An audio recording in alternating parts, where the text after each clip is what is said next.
Tell me, my darling,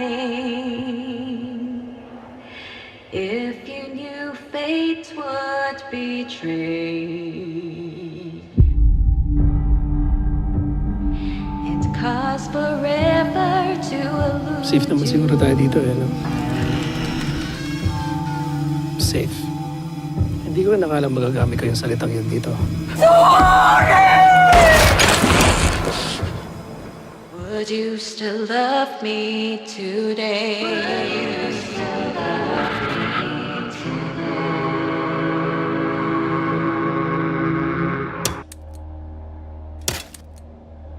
Lucas, nagpa-practice ka bang magbasa?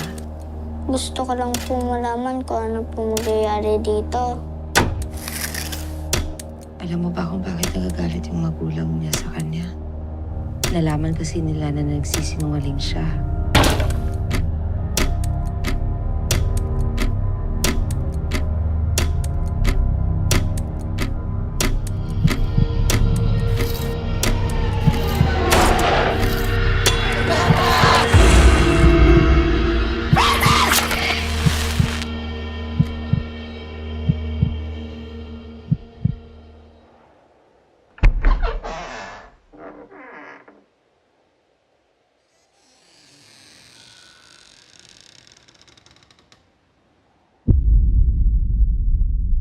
Would you still love me today?